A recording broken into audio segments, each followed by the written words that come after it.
प्रिय छात्रों, आप सबों का मेरे इस चैनल में हार्दिक अभिनंदन है, स्वागत है। आप पूरा वीडियो देखेंगे और देखने के बाद यदि आपको पसंद हो तो आप इसे लाइक करेंगे, सब्सक्राइब करेंगे और शेयर करेंगे। मैं शुरू करता हूँ। बहुव्रीहि समास।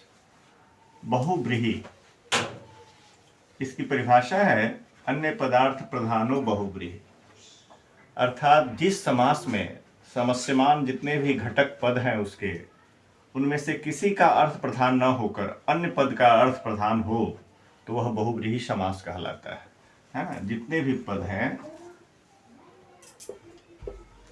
जिस समास में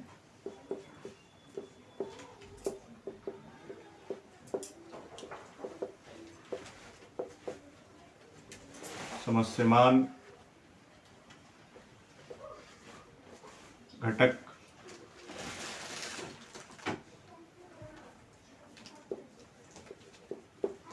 पदों में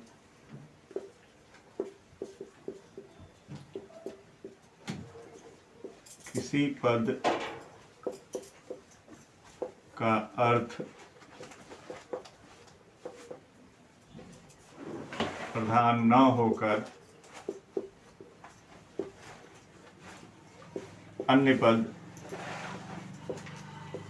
का अर्थ प्रधान हो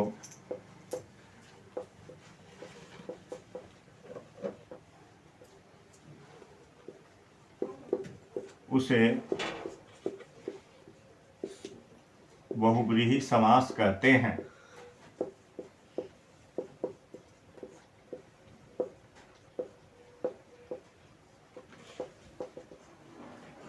आपने इस परिभाषा को समझा।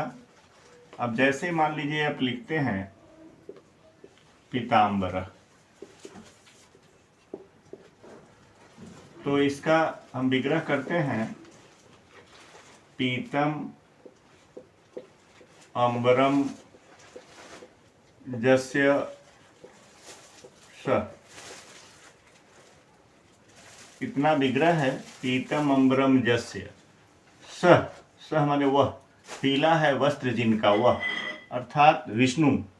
एक नया अर्थ दे रहा है, इसीलिए यह जो समस्त पद है यह बहुव्रीहि समास का है।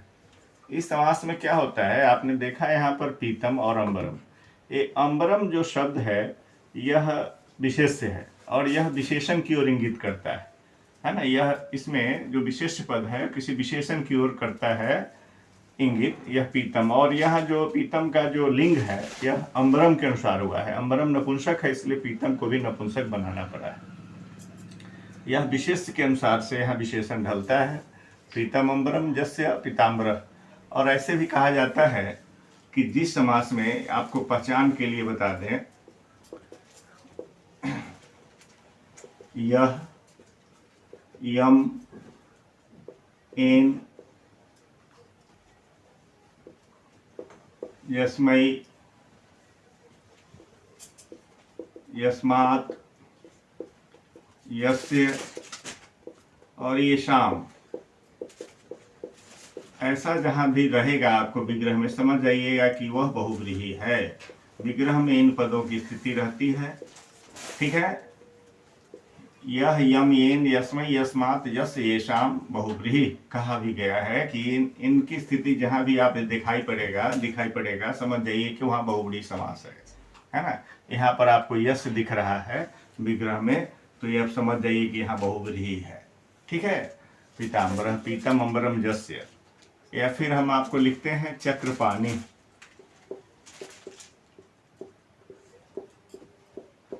चक्रम पानव यस्य स। तो चक्र हैं पाणी में जिनके वह, अर्थात यहाँ पर यह विष्णु का द्योतक, यह भी चक्रपाणि भी और यह भी विष्णु का ही द्योतक है पीताम्बर। लेकिन यहाँ ध्यान देने योग्य बातें दो चीज हैं। यहाँ देखिएगा पीतम और अंबरम दोनों की विभक्ति समान है, और यहाँ चक्रम और पानव दोनों की विभक्ति भिन्न भिन्न है। तो भिन्न भिन्न विभक्ति होने के कारण इसको व्यधिकरण कहा जाता है, और समान विभक्ति होने के कारण इसको समानाधिकरण कहते हैं। तो तत्पुरुष, इस तत्पुरुष की तरह ही बहुव्रीहि समास के भी दो भेद होते हैं ऐसे, लेकिन मैं यहाँ पर तो एक हुआ आपको समानाधिकरण बहुव्रीहि और दूसरा हुआ व्यधिकरण बहुव्रीहि। इसके भेद होते हैं, आगे चलकर इसको हम भेद की चर्चा करेंगे। आप यहाँ समझ जाए कि बहुव्रीहि समास क्या होता है। ठीक है, ऐसे बहुत सारे उदाहरण आपको मिलेंगे बहुव्रीहि समास के। ठीक है, जैसे आपको मैं बता दूं, दत्त धन, दत्तम धनम यस्मै, दिया गया है धन जिसको, वह। ठीक है, वह व्यक्ति, कोई व्यक्ति है जिसको धन दिया गया है। दत्त धनः रमेशः, दत्त धनः विप्रः, कोई भी हो सकता है। तो ऐसा विग्रह भी आपको यह तत्पुरुष समास में आता है। दत्तम धनम यस्मै, दत्त धनः, ऐसे बहुत सारे उदाहरण इसके मिलेंगे। पहले मैं इसके बाद इसका भेद पढ़ा रहा हूँ। ठीक है, ऐसे बहुत सारे उदाहरण आपको मैं बताऊंगा। ये छात्रों, ये अन्य पदार्थ प्रधानों बहुव्रीहि जो परिभाषा दी गई, अब मैं उसका भेद का निरूपण कर रहा हूँ। पहला भेद है समानाधिकरण बहुव्रीहि, दूसरा है व्यधिकरण बहुव्रीहि, तीसरा है तुल्य योग बहुव्रीहि, और चौथा है व्यतिहार बहुव्रीहि। ये भेद जो है अब हर जगह आपको नहीं मिलेगा, इसलिए मैं बता रहा हूँ। समानाधिकरण बहुव्रीहि स्पष्ट है, जब समान विभक्ति हो समस्तमान पदों में, तो समान विभक्ति जब उसका विग्रह करते हैं, तो विग्रह वाक्य में देखिएगा जब समान विभक्ति हो तो समानाधिकरण बहुव्रीहि होता है। जैसे आपको मैंने दिखाया था, अगर आप करते हैं लंबोदर,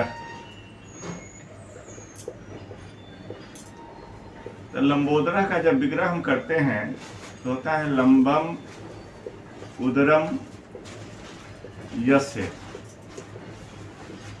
ऐसा। तो यहाँ देखिएगा लंबम और उदरम दोनों पद की विभक्ति समान है ना। यह इसीलिए यह लंबोदर जो है यह समानाधिकरण बहुव्रीहि में हो गया। ठीक है, ऐसे बहुत सारे उदाहरण देखिएगा। पीताम्बरः, इसका जब विग्रह करेंगे तो होगा, एक वचन में भी बना सकते हैं, बहुवचन में, पीतानी।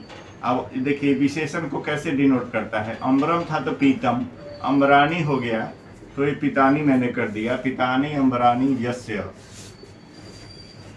पीताम्बरः। ठीक है, आप देख रहे हैं यहाँ पर इसका विग्रह मैंने नीचे किया है, पितानी अम्बरानी यस्य। ये समान अधिकरण है, पितानी में जो विभक्ति है अम्बरानी में भी वही है, तो दोनों की विभक्ति समान है, इसलिए समान अधिकरण हो गया। व्यधिकरण बहुव्रीहि में देख लीजिए, शूल पानी। शूल पानी क्या है, ये व्यधिकरण है। कैसे, तो शूल है पानी में जिनके, इसका विग्रह आएगा इस प्रकार से, समास विग्रह पर डिपेंड करता है। शूलम पानौ, पानी के सप्तमी एक वचन पानौ होता है। जस्य श, शूल पानी, शूलम पानौ जस्य, है ना। और यहाँ पर अगर कर देंगे हम बिना पानी, तो हो जाएगा बिना पानौ। अब यही ध्यान रखना है, बिना पानी सरस्वती के लिए आता है, इसलिए यहाँ जस्य न होकर के यस्या हो जाएगा। ठीक है, सा सरस्वती के लिए आता है बिना पानी, और ये आता है महादेव के लिए शूल पानी। ठीक है, तो ये व्यधिकरण बहुव्रीहि में आ गया। इसी तरह तुल्य योग बहुव्रीहि, तुल्य का अर्थ होता है समान, योग का अर्थ होता है संबंध। जब समान संबंध दर्शाता हो कोई शब्द, समसमान पद, समस्त पद, तो समझिए कि तुल्य योग बहुव्रीहि है। जैसे सपुत्र, अब सपुत्र का अर्थ होता है पुत्र के साथ। पुत्र का संबंध किससे होता है, पिता से। तो यह स्पष्ट इसमें पिता का योग होता है, समान संबंध। तो हो जाएगा पुत्रेन, इसका विग्रह सह आगतः, पुत्रेन सह आगतः सपुत्र। ठीक है, पुत्रेन सह आगतः, यानी पुत्र के साथ पिता आते हैं, तो सपुत्र पिता आगतः सपुत्रः मतलब पुत्रेण सह आगतः, ऐसा विग्रह आप करेंगे सपुत्रः का। ठीक है। और व्यतिहार बहुव्रीहि में होता है। व्यतिहार का अर्थ होता है विनिमय, अदला बदली। जब एक के कार्य को दूसरा और दूसरे के नियत कर्म को पहला करता है तो वह व्यतिहार होता है। व्यतिहार का अर्थ होता है विनिमय या अदला बदली। जैसे इसके उदाहरण के रूप में आपको हम दिखाएं,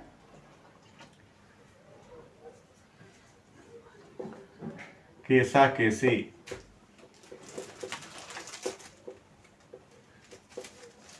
इसका विग्रह होता है केसेषु केसेषु गृहीत्वा इदम युद्धम प्रवृत्तम। केसों कोसों को पकड़कर लड़ा गया युद्ध, केसा केसी। इसी प्रकार होता है दंडा दंडी।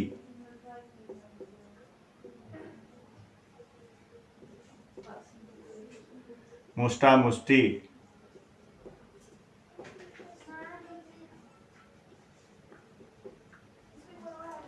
मुष्टैश्च मुष्टैश्च प्रहृत्य कृतं युद्धम, दंडैश्च दंडैश्च गृहीत्वा कृतं युद्धम या इदम युद्धम प्रवृत्तम।